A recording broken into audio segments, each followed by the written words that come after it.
Buenos días, mis hermanos, el Señor les bendiga. Hoy es domingo 26 de abril, el día del Señor. Nos levantamos muy gozosos, alegres, hermanos, buscando el rostro de nuestro Señor temprano, pidiéndole a Dios que en su gracia y su misericordia hoy nos permita adorarle, alabar su santo nombre, y que todos vayamos a su presencia como Él quiere, de acuerdo a su voluntad. Muy bien, hermanos, quiero saludar especialmente a mis hermanos amados de aquí, la Iglesia Bautista Reformada Sólido Gloria en Popayán, a la cual pertenezco, a mis hermanos de la Iglesia Bautista Reformada Soberana Providencia en Cartagena, saludar a mis hermanos en el Nido, a mis hermanos de la Iglesia en Bogotá, alabamos el nombre por ellos, y a todos los demás que nos escuchan en los diferentes lugares, este estudio de escuela dominical. Damos gracias, hermanos, a Dios porque nos permite llegar ya a la sesión número 3, a la clase número 3 de la adoración a Dios. Pero antes de comenzar, por favor, inclinemos nuestros rostros, cerremos nuestros ojos y pidámosle al Señor su guía. Pidámosle que nos muestre de qué manera podemos nosotros tener una adoración que sea aceptable delante de sus ojos. Oremos, mis hermanos. Amado Padre Celestial, Señor, te damos gracias por este día y alabamos tu nombre, Señor, tu santo nombre. Y rogamos en el nombre de Jesucristo, Señor, que esta mañana, hoy domingo, hoy que es tu día, Señor, nos ilumines, nos muestres tu voluntad, nos enseñes de qué manera nosotros debemos acercarnos a ti, Señor. Te doy gracias, Señor, por mis hermanos que están escuchando a través de este medio. Gracias por permitirnos tener un medio como este para poder compartir tu palabra, Señor, en medio de la cuarentena, en medio de este encerramiento, Señor, que todos debemos acatar de manera obligatoria, Dios. Gracias porque todo esto ocurre por tu santa voluntad, Señor, porque tú eres soberano. Eres grande, Señor, poderoso. Pero también eres justo, misericordioso, Señor, y por eso nos permites a nosotros abrir las Escrituras y estudiarlas con libertad, Señor. Rogamos por los países que no tienen esta libertad y por los hermanos que en medio, Señor, de esta situación han sido y son perseguidos en algunas partes del mundo, Señor. Dios Santo, hoy especialmente te pedimos que bendigas esta clase, que permitas, Señor, que esta tercera clase sobre cómo debemos acercarnos a ti, sobre cómo debemos adorarte, Señor, sobre cómo nosotros debemos, Señor, buscarte, Señor, a través de la alabanza y la adoración, podamos comprender qué significa eso, Señor. Que podamos hoy comprender qué significa adorarte, como tú nos lo has enseñado en las Sagradas Escrituras.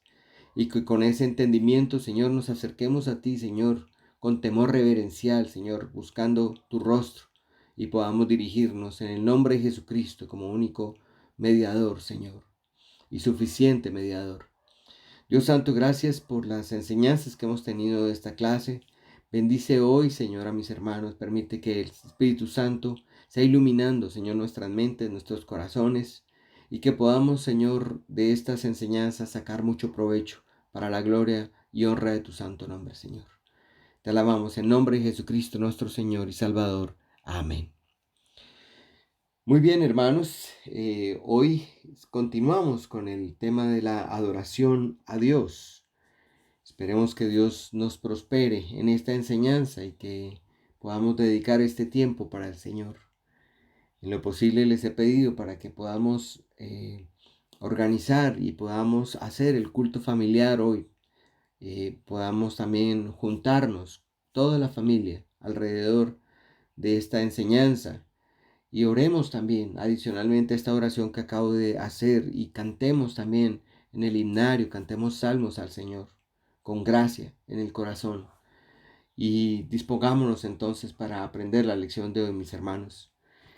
La adoración a Dios, parte 3. Recuerden que estamos haciendo una exposición de la Confesión Bautista de Fe de 1689. Nosotros somos bautistas reformados y nos adherimos a esta confesión no porque esta confesión sea inspirada o inerrante. No, hermanos, no es esta confesión inspirada, pero nos ayuda muchísimo para comprender qué es lo que creemos, porque están compiladas las enseñanzas de una manera sistemática de lo que nosotros entendemos en las Sagradas Escrituras y nos adherimos a ese entendimiento, y por eso nosotros somos una iglesia que cree en la palabra del Señor, por supuesto, pero que nosotros tenemos esta confesión como guía para ayudarnos a entender quiénes somos. Hoy estamos entonces mirando el capítulo 22 de esta confesión, parte 3, sobre la verdadera adoración y el día de reposo. Creo que de pronto se nos va a ir un par de domingos más de lo que teníamos presupuestados. Esperemos a ver cómo podemos organizar para continuar, darle continuidad a esta enseñanza y terminarla con el mejor entendimiento, con el mejor aprendizaje que podamos, mis hermanos. Muy bien, hermanos. La semana pasada, lo último que vimos durante la escuela dominical fue algunas pautas para la adoración verdadera. Explicamos algunos términos y espero, mis hermanos, que esos términos hayan quedado aclarados para cada uno de nosotros en la enseñanza que tuvimos la semana pasada. Hablamos de la ley natural y dijimos que la ley natural, hermanos, es lo que Dios ha puesto en nuestras mentes, en nuestros corazones, esa ley que está escrita, por la que Dios exige que todo ser humano, todo el mundo, deba cumplir o obedecer su santa voluntad, mis hermanos. También hablamos de la ley positiva y hablamos que las leyes positivas, además de que Dios ha puesto en la mente y en el corazón su ley, Dios también tiene el derecho, no digamos el derecho, Dios si quiere, de acuerdo a su voluntad, Él puede crear leyes adicionales. Claro que sí, porque Él es soberano, mis hermanos, y lo ha hecho. Y esto hace referencia a leyes que pueden estar existiendo y están vigentes, pero también leyes que ya no están vigentes, que ya no son útiles, que fueron cumplidas o cumplieron su propósito para un periodo de tiempo, para unas personas, un sitio y unas fechas muy particulares. Eso se llaman leyes positivas. Y las encontramos en las Sagradas Escrituras, están allí escritas. Y está también la definición de adoración natural por esa ley que Dios ha puesto en nuestras mentes, todo hombre está obligado a adorar a Dios de manera natural. Todo hombre está obligado a acercarse a Él. Sabemos que por la condición del hombre, la imagen que Dios puso en el hombre, la semejanza que Dios puso en el hombre fue oscurecida por el pecado y fue destruida, pero aún sigue siendo la imagen, aunque esté corrompida, corrupta. Pero en esa imagen, aunque el hombre busque que esa imagen es de Dios, que Dios ha puesto en su corazón, él busque reprimirla, él busque oscurecerla aún más por sus deseos pecaminosos, allí está el deseo, lo que el hombre debe hacer, y es adorar a Dios de forma natural. Ahora hablamos de la adoración instituida, que tiene que ver con las leyes positivas también. Y es que Dios ha decretado, ha establecido, ha ordenado la manera como nosotros debemos adorarlo. Lo ha hecho, lo dicen las Sagradas Escrituras. Es lo que Él dice, él lo dice como debe ser. Y por eso hablamos del principio regulador. Es algo que nosotros creemos solamente para aclarar los términos. El principio regulador es lo que Dios dice en las Sagradas Escrituras de cómo nosotros debemos adorar y acercarnos a Él. Y les explicaba el domingo pasado otro principio, que es el principio normativo, que es básicamente lo que se conoce la adoración voluntaria. O es lo que piensan algunos, que son la mayoría, que ellos dicen, sí, es cierto, hay que adorar a Dios como Él lo exige, como Él lo pide en las Sagradas Escrituras, pero también podemos adorar a Dios de las maneras como Él no lo prohíbe. Si no prohíbe las Sagradas Escrituras acercarnos o adorarlo de cierta manera, entonces lo podemos hacer con libertad. Y vimos que eso ha llevado por décadas, por siglos, a la iglesia a hacer cosas durante el culto, durante el tiempo de adoración y aún en las vidas de las personas, de los creyentes, hacer cosas que porque no están prohibidas en las escrituras, las han llevado al culto, los han llevado a la liturgia, los han llevado al servicio del Señor. Muchas de esas cosas ponen en ridículo al Espíritu Santo, ponen en ridículo a los mismos creyentes y el testimonio que debemos dar como hijos de Dios frente al mundo. Pastores vestidos de payasos, del Chapulín Colorado, con disfraces de Batman, hombres haciendo todo tipo de cosas ridículas en el púlpito, con su único interés de entretener a la audiencia, porque eso es lo que son, es un entretenimiento. Buscan que la gente no se aburra, buscan que la gente esté entretenida, que consuma el servicio de una manera entretenida, como ver televisión, como ver un show, no entendiendo de ninguna manera lo que Dios, los principios sobre los que se basa la verdadera adoración. Entonces, mis hermanos, nosotros no creemos en el principio normativo, no creemos que sea lícito por las Sagradas Escrituras la adoración voluntaria, la adoración creativa o que sea parte de la imaginación de los hombres. Y eso lo leímos en la confesión de fe. Bueno, mis hermanos, además de eso, leímos la primera porción de este capítulo 22 de la adoración en nuestra confesión de fe. Lo quiero repetir simplemente para que tengamos contexto y nos acordemos de lo que estamos enseñando. Dice, la luz de la naturaleza muestra que hay un Dios que tiene señorío y soberanía sobre todo. Permítame un segundo aquí, ya abro. Gracias, mis hermanos, por permitirme este segundito. Otra vez, dice allí, que tiene señoría y soberanía sobre todo, es justo, bueno y hace bien a todos, y que por lo tanto debe ser temido, amado, alabado, invocado, creído y servido con toda el alma, con todo el corazón y con todas las fuerzas. Esa porción nos habla de lo que es la adoración natural, es lo que Dios es, por lo que Él es, por su soberanía, nosotros debemos adorarlo y por sus atributos. Hoy vamos a mirar un poco más sobre eso. Y en la segunda parte dice, pero el modo aceptable de adorar al verdadero Dios fue instituido por Él mismo y está de tal manera limitado por su propia voluntad revelada que no se debe adorar a Dios conforme a las imaginaciones e invenciones de los hombres o a las sugerencias de Satanás, ni bajo ninguna representación visible ni en ningún otro modo no prescrito en las Sagradas Escrituras. Entonces, este primer párrafo de la confesión de fe nos muestra la ley natural, pero también nos muestra que hablando de una ley positiva, de lo que nosotros creemos que es el principio regular, es decir, nosotros adoramos a Dios de acuerdo a su voluntad revelada y no conforme a las imaginaciones o invenciones de las personas o en las mismas sugerencias de Satanás, así lo dice nuestra confesión, ni siquiera las mismas sugerencias de Satanás, porque hacer algunas cosas en el culto de verdad, hermanos, parecen más sugerencia del enemigo, de Satanás, que algo que nazca simplemente de la imaginación pobre de los hombres que no saben cómo acercarse a adorar a nuestro Dios. Muy bien, hermanos. Y al final de la sesión del domingo pasado veíamos que Dios nos ha dado varios elementos para la adoración verdadera, que ha sido aprobada por Él mismo. Tenemos la oración, tenemos la lectura de las escrituras, las cuales debemos leer con temor reverencial. Tenemos la predicación sólida o la sólida predicación de la que hablan las cartas pastorales.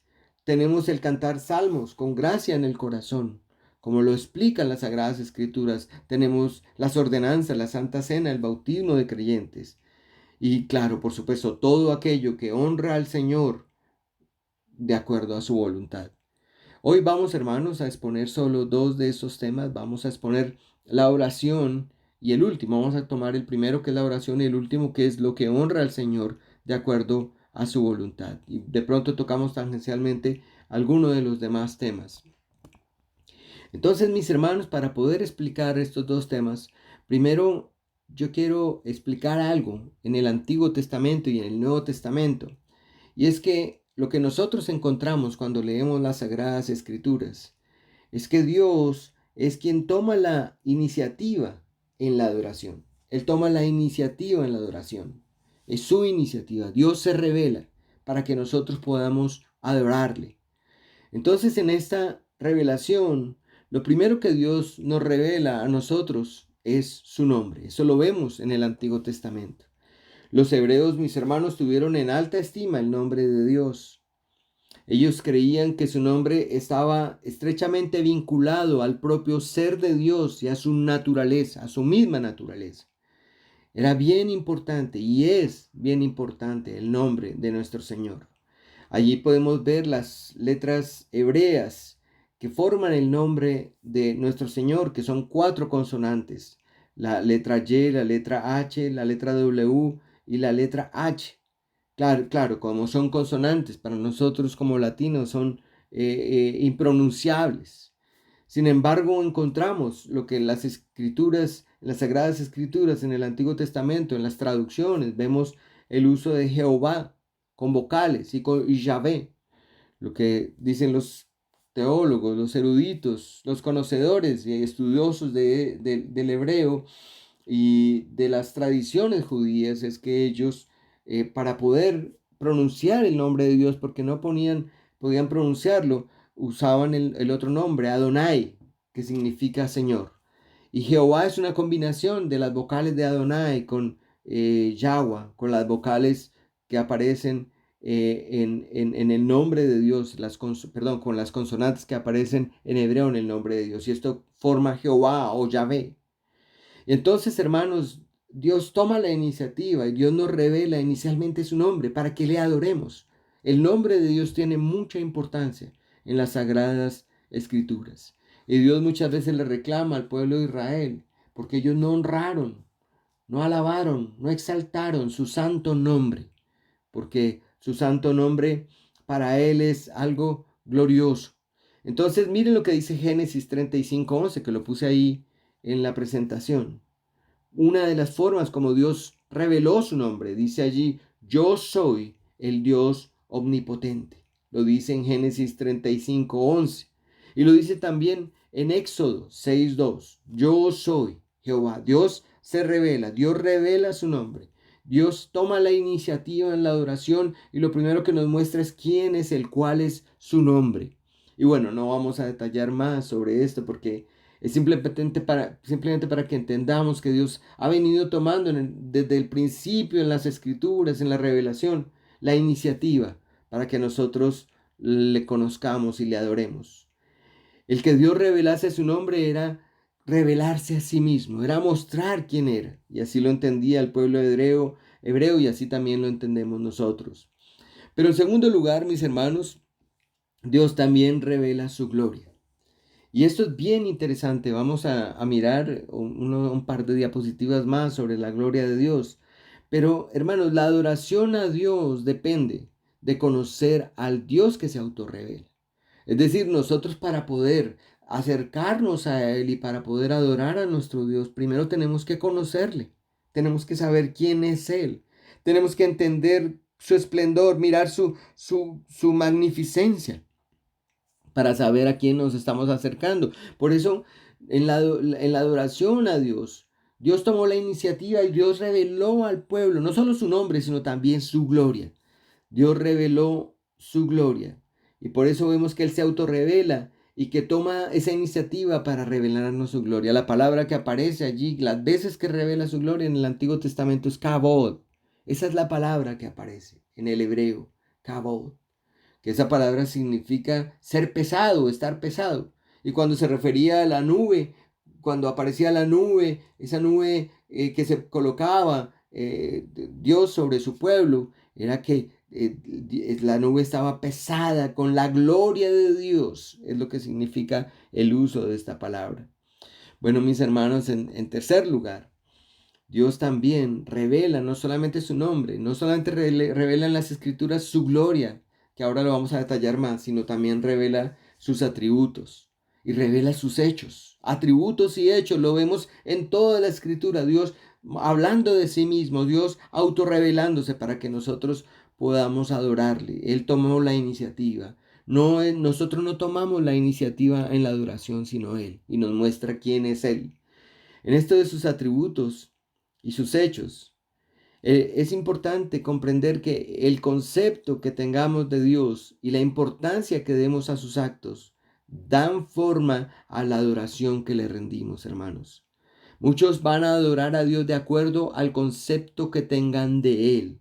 Si un hombre cree que Dios es como simplemente como un mago, o simplemente como el mago de la lámpara, o como el de Aladino, ¿sí? O simplemente como un señor, como el Papá Noel, un señor de barbas blancas que le puedo pedir lo que yo quiera y él me lo trae. Depende del concepto que tengamos de Dios y de la importancia que demos al análisis, al entendimiento de sus hechos, es como nosotros vamos a adorar y como nos vamos a rendir a Él.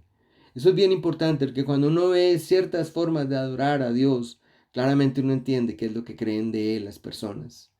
Entonces, hermanos, es bien importante ver los atributos de Dios. Miren lo que dice, por ejemplo, lo coloqué en el Salmo 100, verso 4 y verso 5.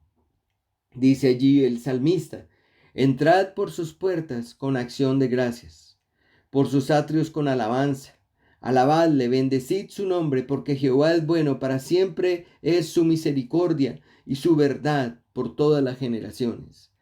Esto que aparece, este salmo que vemos aquí, este Salmo 100, nos muestra que el salmista alaba al Señor y bendice su santo nombre y dice la razón, porque Dios es bueno. Ser bueno es uno de sus atributos. Y porque para siempre es su misericordia. Ese es otro de sus atributos. Y su verdad por todas las generaciones. Dios es verdad. Entonces, mis hermanos, cuando nosotros adoramos a Dios, debemos adorarlo de acuerdo a sus atributos, de acuerdo a los hechos que también Él muestra en las Sagradas Escrituras. Cuando Él libera al pueblo de Israel de Egipto, esos son hechos maravillosos. Cuando lo lleva por el desierto y lo sustenta, cuando le da la tierra de Canaán y ellos llegan a la tierra de Canaán, cuando Dios vence en las batallas. Todos son hechos de Dios que nos muestran cómo es Dios y nos enseñan el concepto que debemos tener de Dios para poder acercarnos a Él. Por eso ahí les puse un cuadro que nos puede servir, hermanos, en nuestra vida devocional para poder adorar a Dios, orar a Él. Es muy sencillo que cojamos un texto bíblico en el cuadro, en una hojita, y lo pongamos, por ejemplo, el Salmo 100, verso 4 y 5, que es lo que estamos leyendo, y busquemos en el texto y nos preguntemos qué es lo que el texto me está enseñando de Dios. ¿Cuáles son sus atributos que me está enseñando este texto? Pero también veamos sus hechos y nos preguntemos qué es lo que el texto me está mostrando que hizo Dios. ¿Qué cosa maravillosa hizo el Señor? ¿O qué hizo que me está enseñando a mí? Y los pongamos en ese papel y eso nos va a ayudar muchísimo para que nosotros, después de que hayamos terminado nuestro devocional o durante nuestro devocional personal, oremos al Señor y lo adoremos de acuerdo a sus atributos y le digamos en la oración, por ejemplo, en el Salmo 100: Señor, tú eres bueno. Señor, para siempre es tu misericordia. Señor, tu verdad no va a parar, es para siempre, por todas las generaciones. Eso nos ayuda a dirigirnos a Él, entendiendo quién es Él, entendiendo sus atributos. Bueno, mis hermanos, entonces Dios toma la iniciativa y por eso también vamos a mirar un poco de detalle de cómo Dios reveló su gloria, que les dije que vamos a explicar un poco más a profundidad cómo Dios reveló su gloria a Israel en diferentes ocasiones, que es el término Kabod, y cómo esa gloria de Dios nos muestra esa presencia de Dios. Es que Dios está en medio de su pueblo, Dios viene a habitar en medio de su pueblo, y cómo era que el pueblo adoraba a través de esa revelación de la gloria de Dios. Entonces, en primer lugar, mis hermanos, encontramos esto en el monte Sinaí, en la historia que está en Éxodo 24. Si quieren, tomen sus Biblias, por favor, mis hermanos. Hoy vamos a mirar muchos versículos. No les prometo que 10 ni 20, tal vez más. Pero tengamos paciencia y busquemos en la palabra del Señor. En Éxodo 24, primeramente, verso 15 al 17. Allí en Éxodo 24 dice allí, verso 15 al 17, Éxodo 24. Dice: entonces Moisés subió al monte, y una nube cubrió el monte, y la gloria de Jehová reposó sobre el monte Sinaí, y la nube lo cubrió por 6 días, Y al séptimo día llamó a Moisés de en medio de la nube. Y la apariencia de la gloria de Jehová era como un fuego abrasador en la cumbre del monte, a los ojos de los hijos de Israel. Miren, bueno, en el dibujo que les puse más o menos lo que dice allí, que la apariencia de la gloria de Jehová era como un fuego abrasador, como una nube. Bueno, traté de hacer las dos cosas, pero ahí ustedes me entienden, mis hermanos. En el monte Sinaí, Dios revela su gloria a Israel, y Israel puede ver esa gloria de Dios, Dios mostrándose en forma de una nube, en forma como una apariencia, como fuego abrasador sobre la cumbre del monte, a los ojos de todo el pueblo, dice allí al final del verso 17, a los ojos de los hijos de Israel. Entonces es la forma como Dios mostraba y se revelaba a sí mismo. Pero no solamente allí, cuando nosotros seguimos estudiando en las Sagradas Escrituras, vemos allí, por ejemplo, en Éxodo 29, Éxodo 29, mis hermanos, solo movamos unas hojitas adelante de Éxodo capítulo 29 y miremos el verso 43. Muestra allí sobre el tabernáculo, dice, y allí me reuniré con los hijos de Israel y el lugar será santificado con mi gloria. O sea, mostrando cómo sería. Y vamos al verso, capítulo 33, hermanos, y miremos el verso 7 al 10. En el capítulo 33, perdónenme que me pasé una hojita, capítulo 33, el verso 7 y 10, allí en Éxodo, dice así. Busquémoslo, mis hermanos. Dice, y Moisés tomó el tabernáculo y lo levantó lejos, fuera del campamento, y lo llamó el tabernáculo de reunión.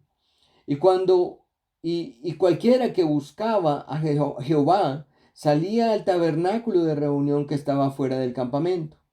Y sucedía, dice allí, que cuando salía Moisés al tabernáculo, todo el pueblo se levantaba y cada cual estaba en pie a la puerta de su tienda y miraban en pos de Moisés hasta que él entraba en el tabernáculo. Cuando Moisés entraba en el tabernáculo, la columna de nube descendía y se ponía a la puerta del tabernáculo, y Jehová hablaba con Moisés. Y viendo todo el pueblo la columna de nube que estaba a la puerta del tabernáculo, se levantaba cada uno a la puerta de su tienda y adoraba.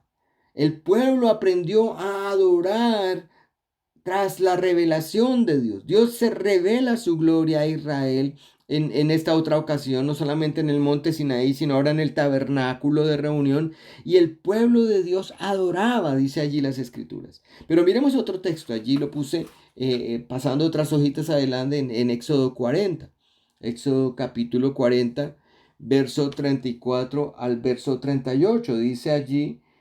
El verso 34 al 38 es la última parte de Éxodo, mis hermanos. Éxodo 40 dice, entonces una nube cubrió el tabernáculo de reunión, y la gloria de Jehová llenó el tabernáculo. Y no podía Moisés entrar en el tabernáculo de reunión, porque la nube estaba allí sobre él, y la gloria de Jehová lo llenaba. Y cuando la nube se alzaba del tabernáculo, los hijos de Israel se movían en todas sus jornadas. Pero si la nube no se alzaba, no se movían hasta el día en que ella se alzaba. Porque la nube de Jehová estaba de día sobre el tabernáculo, y el fuego estaba de noche sobre él, a vista de toda la casa de Israel en todas sus jornadas. Dios revela su gloria a Israel también en esta ocasión, y el pueblo adora. El pueblo entiende que la presencia de Dios está allí en medio de su pueblo. Pero también lo vemos, mis hermanos, en el monte Sión, en el templo. Y vamos a buscar, mis hermanos, allí en Segunda de Crónicas. Pasemos unas páginas adelante en el Antiguo Testamento y miremos Segunda de Crónicas, el capítulo 5 de Segunda de Crónicas. Les doy unos segundos, hermanos, para que vayamos con nuestras Biblias, Segunda de Crónicas, el capítulo 5, verso 13 y verso 14, mis hermanos. Ojalá estén siguiendo esta presentación. No es un gran dibujo, pero por lo menos nos ayuda a guiarnos de cómo Dios reveló su gloria a Israel en diferentes ocasiones. Y allí en el capítulo 5 de Segunda de Crónicas, versos 13 y 14 dice: cuando sonaban pues las trompetas y cantaban todos a una para alabar y dar gracias a Jehová, y a medida que alzaban la voz con trompetas y címbalos y otros instrumentos de música, y alababan a Jehová diciendo: porque Él es bueno, porque su misericordia es para siempre. Entonces la casa se llenó de una nube, la casa de Jehová. Dice el verso 14: y no podían los sacerdotes estar allí para ministrar por causa de la nube, porque la gloria de Jehová había llenado la casa de Dios. Entonces vemos cómo en el monte Sinaí Dios revela su gloria, cómo en el tabernáculo revela su gloria, cómo en el monte Sión revela su gloria. Pero también, mis hermanos, ya en el Nuevo Testamento, vemos cómo el cumplimiento de todos estos símbolos, estas sombras, se da en el Nuevo Testamento. Entonces les pido, mis hermanos, que busquemos primeramente allí en el Nuevo Testamento, en Juan 1:14, un texto muy conocido por todos. Juan capítulo 1, verso 14. Aquí nos movemos, les doy unos segundos para ir al Nuevo Testamento. Y allí en Juan 1:14, aquí ya lo encontré, dice las Sagradas Escrituras. Recuerden que Juan 1:14 está haciendo referencia al verbo encarnado, al verbo hecho carne. Recuerden el verso 1 que dice: y el verbo, y en el principio, perdón, era el verbo, y el verbo era con Dios, y el verbo era Dios, en Juan 1:1. Y en el verso 14 dice: y aquel verbo fue hecho carne, y habitó entre nosotros. Es Jesucristo, es mostrando cómo Jesucristo, la entrada de Jesucristo al mundo, y cómo ese verbo, el Logos, Él se hace carne y habita entre nosotros. Y curiosamente les he explicado en otras ocasiones que la palabra que aparece allí, habita entre nosotros, la palabra habitar, es que Él es la misma palabra que se utiliza ya en hebreo en el Antiguo Testamento, porque aquí estamos hablando del griego, que se utiliza para expresar el tabernáculo, para hablar del tabernáculo. Lo que está diciendo aquí es que Él, cuando dice Él habitó entre nosotros, es que Él se tabernaculizó. Y nosotros podemos ver claramente eso en Juan 1. Pero quiero señalarles algo sobre la gloria de Dios aquí. Ahí en el verso 14 dice: y aquel verbo fue hecho carne y habitó entre nosotros. Y dice: y vimos su gloria. Gloria como del unigénito del Padre. En Cristo nosotros ahora vemos la gloria, esa gloria que se manifestaba en el monte Sinaí, en el tabernáculo, en el monte Sión. Ahora la vemos que se manifiesta en el Hijo. En Él vemos la gloria, vimos su gloria, la gloria como del unigénito del Padre. Y miremos también, mis hermanos, allí busquemos por un momento también Lucas, capítulo 9 de Lucas, el verso 34 y el verso 35. Allí en Lucas capítulo 9, verso 34 y verso 35. Dice, y está hablando de la transfiguración. Por eso allí puse el monte de la transfiguración. Y entonces dice allí en el verso 34 y 35, si ya lo encontraron mis hermanos, dice: mientras él decía esto, vino una nube que los cubrió y tuvieron temor al entrar en la nube. Y vino una voz desde la nube que decía: este es mi Hijo amado, a él oíd.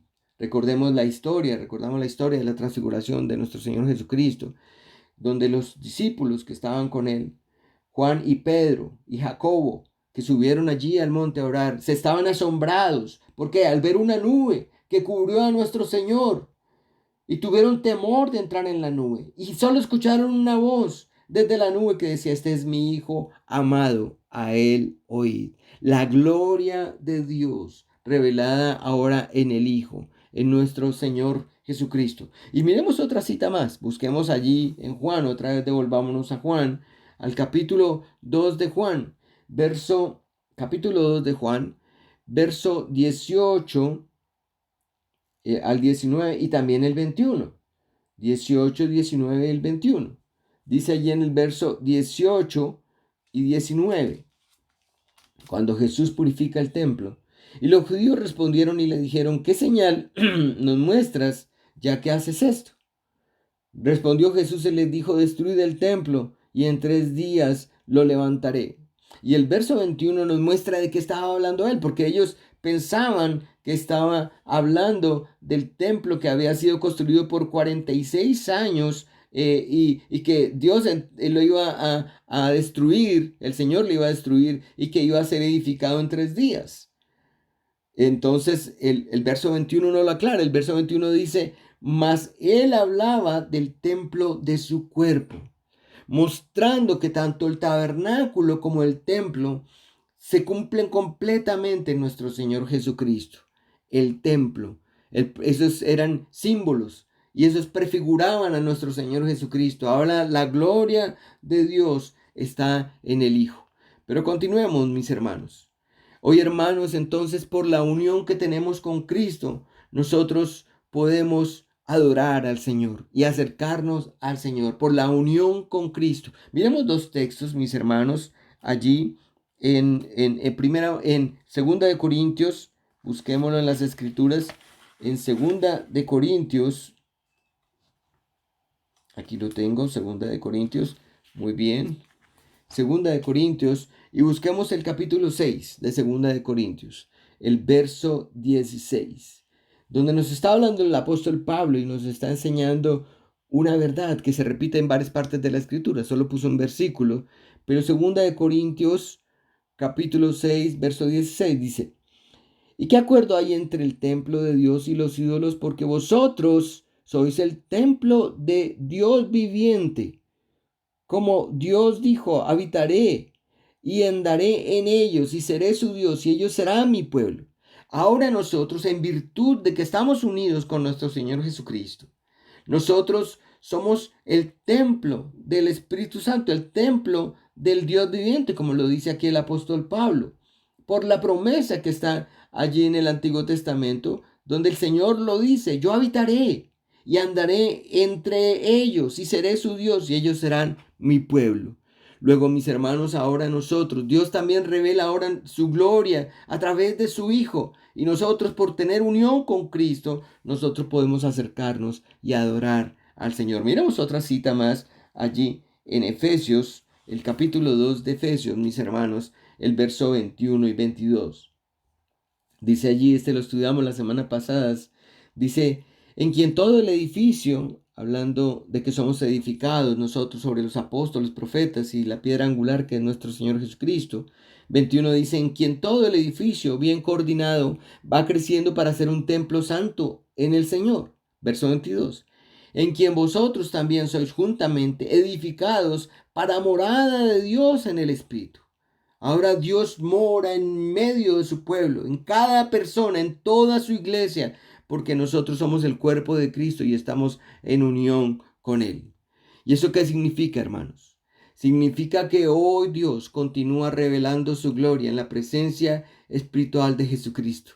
Hoy ya no vemos la nube de fuego en ninguna iglesia. Usted sí la ha visto, mi hermano o hermana. No vemos la nube de fuego ni la nube de humo en ninguna iglesia. Hoy vemos la presencia de Dios a través de su Hijo Jesucristo en unión con su pueblo, donde nosotros podemos ver la continua revelación de su gloria en esa presencia espiritual de Jesucristo, por el Espíritu de Cristo. En Jesucristo se cumplen todas las formas y las ceremonias del Antiguo Testamento, incluyendo el tabernáculo, como lo estudiamos, incluyendo el templo, incluyendo los sacrificios ceremoniales. Y es por esto, hermanos, que hoy el culto de adoración debe ser un culto cristocéntrico.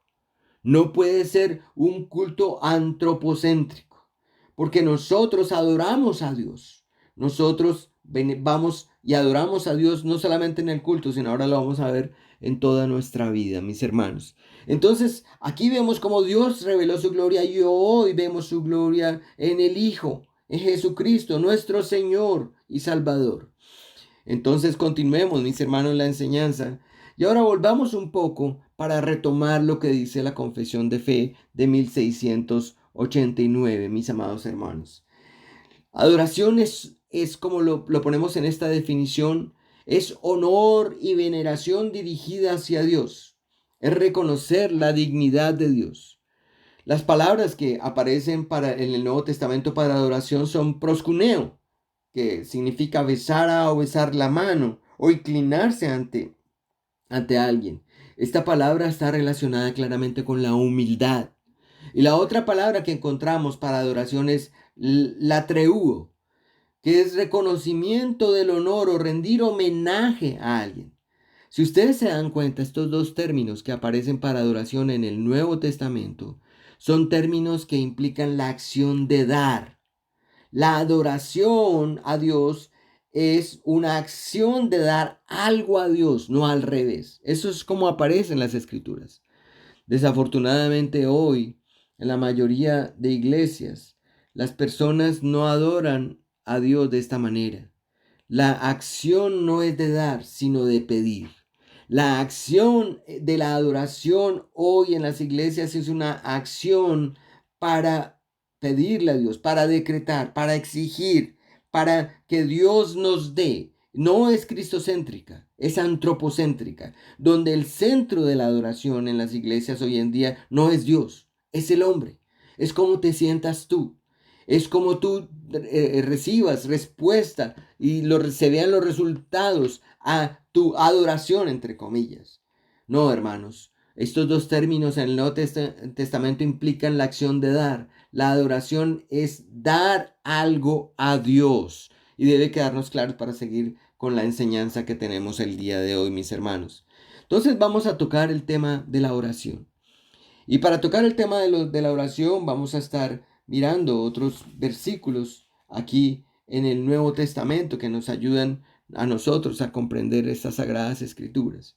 Entonces, en primer lugar, mis hermanos, para comprender la oración, que es una forma como Dios nos ha dado para orar, leamos la confesión de fe. Dice allí, siendo la oración con acción de gracias una parte de la adoración natural, la exige Dios de todos los hombres. Dios exige que todos inclinemos nuestros rostros, que nos inclinemos a Él y hablemos a Él. Es la exigencia que lo hagamos con acción de gracias, que agradezcamos a nuestro Señor. Así está en la ley natural. Sabemos que el hombre, la imagen de Dios ha oscurecido en el hombre, por lo tanto el hombre reprime esa ley con su pecado y por eso no se atreve a agradecer a Dios. Entonces, hermanos, lo dice la confesión de fe. Dice allí además, pero para que pueda ser aceptada esa oración, debe hacerse en el nombre del Hijo, con la ayuda del Espíritu, conforme a su voluntad, con entendimiento, con reverencia, con humildad, con fervor, con fe, con amor, con perseverancia. Y cuando se ora con otros, debe hacerse en una lengua conocida. Y además escribe la confesión de fe. Dice, la oración debe ser por cosas lícitas y a favor de toda clase de personas vivas o que vivan para más adelante, pero no a favor de los muertos, ni de aquellos de quienes se pueda saber que han cometido el pecado de muerte. Y aquí, hermanos, pongo los textos que soportan cada una de estas afirmaciones en la confesión de fe. Si ustedes, por ejemplo, notan, y vamos por un segundo allí en sus Biblias, al Salmo 95, mis hermanos, ahí nosotros podemos ver esto que nos dice que la oración con acción de gracias es una parte de la adoración natural que Dios exige a todos los hombres. Dice allí, si por favor van conmigo al Salmo 95, verso 1 al verso 7, dice allí, venid, aclamemos alegremente a Jehová, cantemos con júbilo a la roca de nuestra salvación, lleguemos ante su presencia con alabanza, aclamemos con cánticos, porque Jehová es Dios grande y Rey grande sobre todos los dioses, porque en su mano están las profundidades de la tierra y las alturas de los montes son suyas. Suyo también es el mar, pues él lo hizo, y sus manos formaron la tierra seca. Venid, adoremos y postrémonos, arrodillémonos delante de Jehová nuestro Hacedor, porque él es nuestro Dios. Nosotros el pueblo de su prado y ovejas de su mano, si oyeres hoy su voz, dice allí la palabra del Señor. Y bueno, ahí puse otro texto, mi hermano, que ya leímos alguna parte en el Salmo 100. Entonces la adoración con acción de gracias es importante. Es parte de la adoración natural y Dios la exige de todos los hombres. Pero miremos otra cita allí, por ejemplo, en Juan capítulo 14, en la segunda parte, donde dice Juan 14, 13 al 14, donde dice, pero para que pueda ser aceptada, debe hacerse en el nombre del Hijo. Juan 14, 13 y 14, el Señor Jesucristo está hablando y dice, y todo lo que pidiereis al Padre en mi nombre, lo haré, para que el Padre sea glorificado en el Hijo. Si algo pidieres en mi nombre, yo lo haré. Y pongan atención a estas palabras. Claro, nosotros aprendimos en las Sagradas Escrituras que todo lo que, cuando nos acercamos a Dios en oración, todo lo que pidamos lo debemos pedir en el nombre del Hijo. Y debe ser un ejercicio nuestro, hermanos. Cuando nos dirigimos a Dios, nunca olvide que todo lo está haciendo a través del mediador, que usted está hablando a través de el único mediador, del abogado nuestro, de Jesucristo. Por eso sus oraciones tienen que terminar en el nombre de Jesús. O empezar en el nombre de Jesús. O en la mitad puede hablar en el nombre de Jesús. Porque así es como le agrada al Señor. Porque aquí lo dice. Todo lo que pidieres en mi nombre, lo haré. Para que el Padre sea glorificado en el Hijo. El Padre es glorificado, mi hermano. El Padre es glorificado. Nosotros damos gloria a Dios cuando nosotros pedimos algo en el nombre de su Hijo. Y dice, si algo pidieres en mi nombre, Él lo hará.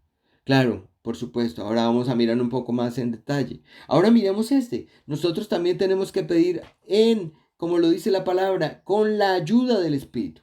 Y miremos por un momento Romanos capítulo 8. Vamos a esa cita, mis hermanos. Romanos capítulo 8, unas páginas adelante de Juan, Romanos capítulo 8. Y vemos allí el verso 26, lo que nos está diciendo el apóstol Pablo. Dice el versículo, y de igual manera el Espíritu nos ayuda en nuestra debilidad. Pues qué hemos de pedir como conviene no lo sabemos, pero el Espíritu intercede por nosotros con gemidos indecibles. Entonces, nosotros pedimos siempre que oramos, claro, lo hacemos con acción de gracias en el nombre del Hijo, pero también con la ayuda del Espíritu Santo. ¿Y por qué con la ayuda? Porque nosotros con certeza no sabemos qué pedir, mis hermanos. Dios sabe qué es lo que nos conviene. Dios sabe por su voluntad y soberanía qué es lo que va a ocurrir con nosotros. Por eso nosotros podemos estar orando al Señor y estamos pidiendo algo. Señor, mira en tu misericordia, en tu gracia, por favor. Necesitamos que nos ayudes, nos saques de este tiempo de cuarentena, Señor. Pero si el Señor no ha cumplido todavía su propósito con esto que está ocurriendo en el mundo, no nos va a sacar mañana, ni esta noche. Entonces el Espíritu Santo traduce nuestra oración, porque Él nos ayuda en esa debilidad, porque no sabemos cómo pedir. No sabemos cómo pedir como conviene. Y Él nos ayuda en esa debilidad. Y intercede por nosotros. Entonces como si Él tradujera nuestra oración con gemidos indecibles. Y nosotros, Señor, ya termina ya esta cuarentena. Y el Espíritu está diciendo, no terminamos, no termines la cuarentena todavía. Porque hay que cumplir tu propósito eterno, tu voluntad, tu propósito en lo que está ocurriendo hoy en día en el mundo. Entonces, hermanos, es solamente una manera imperfecta, un ejemplo imperfecto de explicarles cómo el Espíritu Santo intercede por nosotros con gemidos indecibles, como lo dice la Escritura. Pero así es, nosotros oramos con la ayuda del Espíritu. Incluso a veces pedimos cosas. Pedimos, Señor, dame esto, dame este empleo, por favor, contesta mi oración. Y el Señor no nos lo da. Y el Espíritu es el que sabe, Dios es el que sabe si eso es el camino que debemos tomar, si nos conviene, y aunque no nos convenga, o si está dentro del propósito de Dios. Y no nos lo da a veces. Y sabemos que entonces el Espíritu nos ayudó con gemidos indecibles porque no sabemos qué pedir. A veces no sabemos qué pedir. Y miren lo que dice Primera de Juan. Vamos allí, hermanos, a Primera de Juan por un momento y miremos también lo que dice en esta confesión. En Primera de Juan, capítulo 5, les dejo unos segundos, hermanos, para que busquen conmigo. Primera de Juan, capítulo 5, el verso 14. Y es que debemos orar con acción de gracias en el nombre del Hijo, con la ayuda del Espíritu, pero conforme a la voluntad de Dios. Mira el verso 14. Allí dice este verso. Y esa es la confianza que tenemos en Él, que si pedimos alguna cosa conforme a su voluntad, Él nos oye. Dios nos oye, pero debemos pedir conforme a su voluntad. ¿Y dónde está la voluntad de Dios? Pues en su palabra, hermanos. Cuando nosotros leemos la palabra de Dios y comprendemos lo que Él nos está enseñando, lo que Él nos está exhortando que hagamos, lo que Él nos está pidiendo que dejemos de hacer, nosotros debemos orar de acuerdo a esa voluntad. Porque nosotros conocemos ya la voluntad de Dios revelada, está en las Escrituras. Hay muchos que oran y piensan que la voluntad de Dios es lo que dicen algunos hombres que están allí enfrente del púlpito. Le están diciendo, pide al Señor siempre ya, traiga dinero y pida en oración fervientemente con fe y el Señor le multiplicará por 100. Y eso no está en la escritura, mis hermanos. Y esas personas salen decepcionadas. Porque entre más dinero dan a estos hombres que están pidiendo, están recaudando ese dinero en sus reuniones, estas personas salen más decepcionadas porque oran. Y uno los ve cerrando sus ojos y los ve con las manos arriba y los ve llevando ese dinero pidiendo, Señor, te doy $100, pero dame 10,000 que necesito. Señor, te doy este dinero, pero dame más. Y están orando no conforme a la voluntad de Dios. Ellos están orando conforme a la voluntad del que está hablando allí delante. En la escritura no existe algo así, mis hermanos. Esta gente se basa en textos de Malaquías, del Antiguo Testamento, de la ley ceremonial, para expresar y engañar a las personas, mis hermanos. La voluntad de Dios, mis hermanos, es que nosotros entendamos en las escrituras qué es lo que Él nos manda, qué es lo que nos prohíbe. Él quiere que nosotros llevemos el Evangelio. Él quiere que nosotros vivamos una vida santa. Él quiere que lo glorifiquemos en todo, sea que comamos o que bebamos. Él quiere que prediquemos la palabra. Él quiere que honremos el día de reposo. Haga una lista, mi hermano. Son decenas, por no decir centenas de cosas que Dios nos pide que hagamos y que dejemos de hacer en las Sagradas Escrituras. Pues debemos orar conforme a su voluntad. Y las cosas que no sabemos si son su voluntad, hermanos, tenemos que expresárselas así, porque no sabemos si es su voluntad. Tenemos que siempre estar orando en el marco de la voluntad de nuestro Señor. Entonces lo dice allí, el verso 14. Y esa es la confianza que tenemos en Él. ¿En qué confiamos? En que si pedimos alguna cosa conforme a su voluntad, Él nos oye. Eso es lo que dice las Sagradas Escrituras.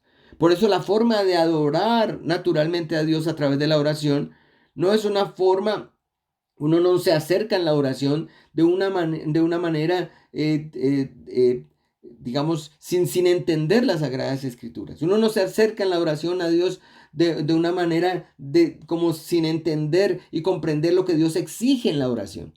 Tenemos que comprender y acercarnos a Dios con humildad y comprender de qué manera debemos orar.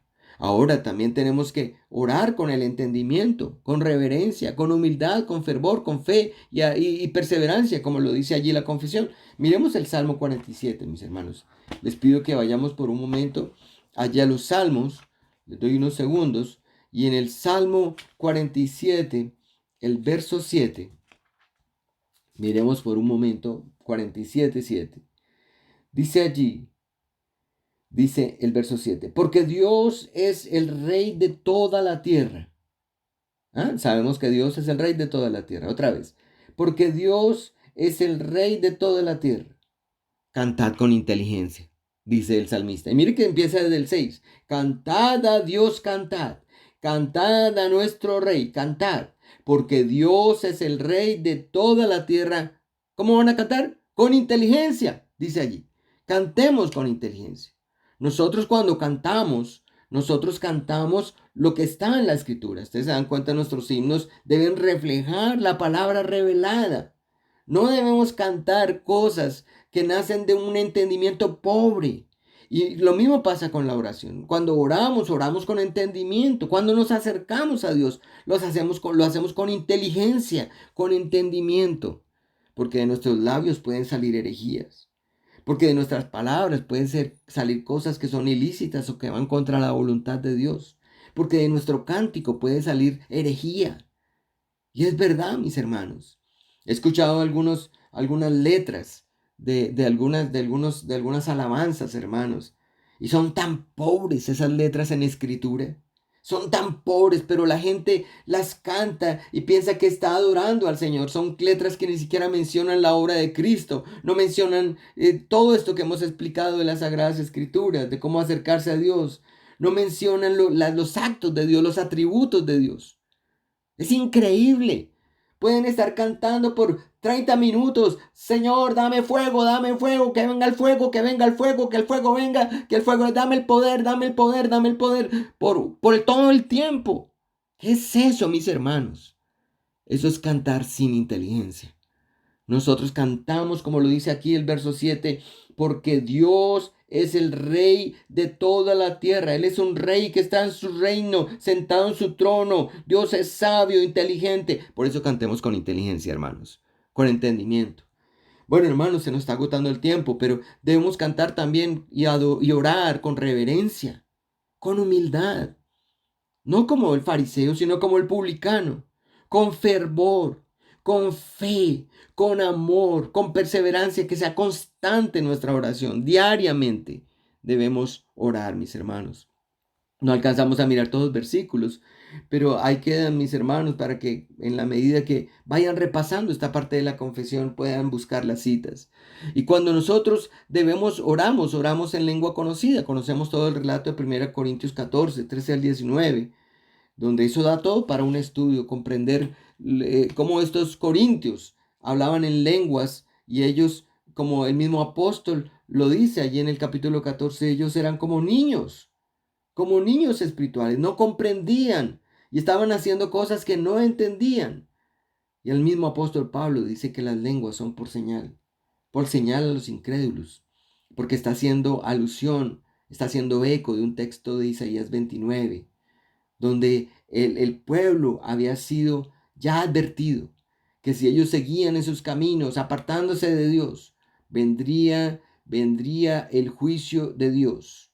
Y el juicio de Dios se manifestaría a través de que ellos empezarían a escuchar una lengua extraña. Y claro, cuando ellos fueron cautivados por los babilonios, la lengua de los babilonios era una lengua extraña para ellos. Se cumplía el juicio de Dios. Luego, por eso el apóstol Pablo dice que las lenguas son por señal. Es una señal. Pero en el Antiguo Testamento era una señal no de bendición, sino de maldición. Y es bien interesante eso, hacer un estudio sobre eso. Por eso es que él dice que nosotros debemos orar al Señor en lengua conocida, sobre todo cuando estamos en público. O si no, él da unas exigencias, listo, usted sigue siendo terco y dice que habla en lengua desconocida, pues que haya un intérprete. Bueno, hermanos, y también nos dice la confesión que la oración debe ser por cosas lícitas, no ilícitas. Ya lo leímos en 1 Juan 5:14, de acuerdo a su voluntad y a favor de toda clase de personas vivas o que vivirán más adelante. Bueno, hay unos textos que no lo enseñan. No a favor de muertos, no oramos por los muertos. Claramente no oramos por los muertos. Ahí en 2 Samuel 12, el 21 al 23, habla de cómo David, después de que Dios trajo juicio sobre él, por el mensaje de Natán, muere el hijo que tuvo con Betsabé. Dios le quita la vida como juicio. Antes de eso, David estaba haciendo ayuno y David estaba orando al Señor para que eso no ocurriera. Sin embargo, Dios le quitó la vida. Y una vez muerto, cuenta ese relato en 2 Samuel 12, 21 al 23, que entonces David ya simplemente él se quitó su vestidura de ayuno y fue y pidió comida y le preguntan, ¿qué haces? Primero estás ayunando y orando y ahora ya después de que el niño murió, entonces comes pan y como que todo vuelve a la normalidad. Y entonces dice David, yo ya no puedo hacer nada. Él ya está muerto. Yo ya no puedo traerlo. No puedo aunque ore y ayune, ya no puedo hacer nada porque él ya está muerto. Y yo más bien voy a ir hacia él. Ya no puedo hacer que él venga hacia mí. Por eso nosotros no oramos a favor de los muertos, ni de aquellos a quienes se pueda, a quienes hayan podido cometer el pecado de muerte, que es lo que nos dice 1 Juan 5:16, que no oremos por personas que han cometido el pecado de muerte. Bueno, da para otra sesión y entender el pecado de muerte. Y lo que quería contarles es que nuestra confesión de fe, hermanos, nos muestra que la oración a Dios es con acción de gracias en el nombre del Hijo, con ayuda del Espíritu, de acuerdo a su voluntad, con entendimiento, reverencia, humildad, fervor, fe, amor y perseverancia, en lengua conocida, de por cosas lícitas, por personas vivas, no muertas, y no oramos por alguien que haya cometido pecado de muerte. Hay que resumir rápidamente lo que nuestra confesión dice, pero continuemos, mis hermanos, y vamos a buscar.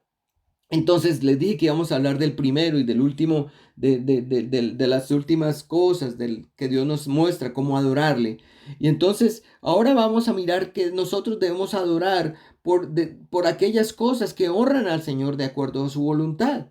Debemos buscar, y aquí entra a jugar un papel importantísimo, la palabra aceptable. Debemos buscar lo que es aceptable y agradable al Señor, pero que esté en las Sagradas Escrituras como aceptable y agradable, no que lo que nos imaginamos. Y puse acá unos versículos solo para reflexionar ya como parte final de esta escuela dominical. Dice en 1 de Tito 2:3, exhorto ante todo a que se hagan rogativas, oraciones, peticiones y acciones de gracias por todos los hombres, por los reyes y por todos los que están en eminencia, para que vivamos quieta y reposadamente en toda piedad y honestidad, porque esto es bueno y agradable delante de Dios nuestro Señor. Ya que buscamos lo que es aceptable, lo que es agradable a Dios. Miren, hermanos, qué curioso. Lo que agrada y lo que honra a Dios. No es que estemos criticando a los políticos. Eso no agrada al Señor. Usted quiere adorar a Dios, mi hermano. Adórelo como Él lo dice. Lo que hay que hacer no es criticarlos, sean que sean buenos o malos. Lo que tenemos que hacer es orar por ellos. Porque dice allí, porque esto es bueno. Porque esto es bueno y agradable delante del Señor. Usted quiere hacer lo que es bueno y agradable, haga esto, hermanos. Algunos piensan que adorar es simplemente el momento en que cantamos canciones el domingo en la iglesia, o que cantan canciones en su momento de devocional. Eso es adorar, cantar canciones.